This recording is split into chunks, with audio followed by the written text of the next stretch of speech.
વેરો સમયસર ભરીએ છીએ પરંતુ સ્થાનિક સુવિધાઓ ક્યાં છે સર? આ સવાલ હું નથી પૂછી રહી, આ સવાલ પૂછી રહી છે જેતપુરની મહિલાઓ. ઉમેશભાઈ પાદરિયા ચૂંટાયેલા છે વોર્ડ નંબર 2 માં, એને અમે કહીશી તો એમ કહેશે કે આ વિસ્તારનું કાંઈ કામ મને કહેવાનું નહીં, હું નહીં કરું. 10 વર્ષથી અમે એક વાત કરી છે કે અમને રોડ બનાવી દો, અમને રોડ બનાવી દો. પહેલા ઉમેશભાઈ આવ્યા, પછી હાજી ગફાર આવ્યો હતો, પછી હવે ઇરફાન આવ્યો, હવે બગડાભાઈ આવ્યા છે.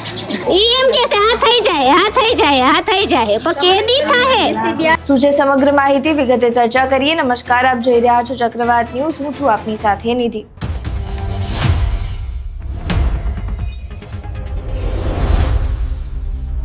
જેતપુરના અમુક વિસ્તારોમાં સ્થાનિક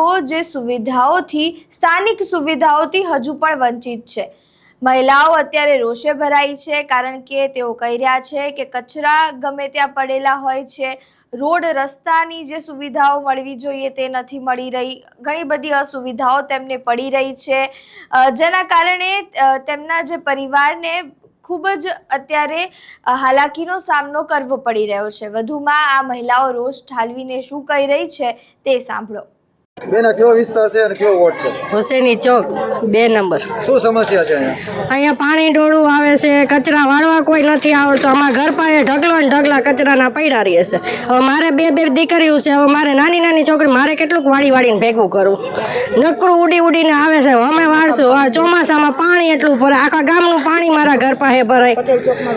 રોડ નથી અહીંયા, વ્યવસ્થા કાંઈ વ્યવસ્થા કાંઈ સુવિધા જ નથી. એમ હમણાં અહીંયા ગટરને પેલું કરવા આવ્યા છે, નળ કનેક્શન, તો મારું આખું ઘર પાસે બધું તોડીને મૂકી દો. મારે અત્યારે ચોમાસામાં શું કરવા? છોકરીઓને કેમ ધ્યાન રાખવાનું છે? નગરપાલિકા દ્વારા ટેક્સ તમારે લેવામાં આવે છે, તે સમયસર ભરો છો તમે? હા, ભરી છીએ, બધું કરીએ છીએ, પણ અમે મોડું ભરી તો તમે દંડ ચડાવી દો છો. સુવિધા તમને મળતી નથી કોઈ? નહીં, કોઈ જાતની સુવિધા અમને નથી મળતી અહીંયા. અહીંના જે ચૂંટાઈ ગયેલા સભ્યો તેને રજૂઆત કરતા તમને કેવો જવાબ મળ્યો? નહીં, અમને કોઈ જવાબ જ નથી દેતા. એ તો એમ કહે કે અહીંયા ખોદો તો ને છોકરો પડી ગયો તો એ તો કે તમારે ધ્યાન રાખવાનું, અમે કાંઈ ન કરી શકીએ. અમુકને અમને એમ કહે છે એ લોકો. તો હવે અમારે શું કરવાનું એમ?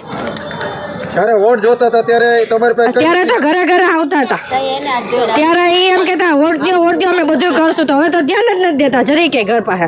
ઘરે ખોદીને વયા ગયા છે. ઉમેશભાઈને એકવાર ફોન કર્યો તો ઉમેશભાઈ એ નથી આવ્યા.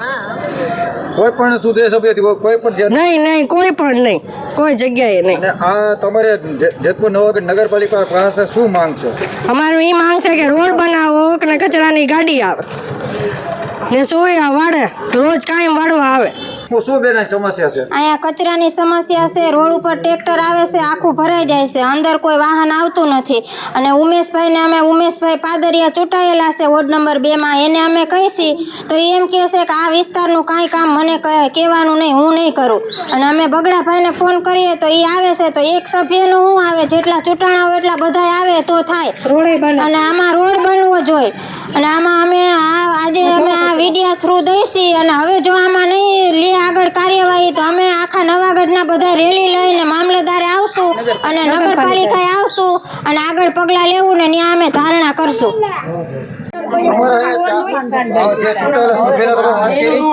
બધાને વાત કરી, 4 જણા ચૂંટાણા ને 4 ની આ 10 વર્ષથી અમે એક વાત કરી છે કે અમને રોડ બનાવી દો, અમને રોડ બનાવી દો.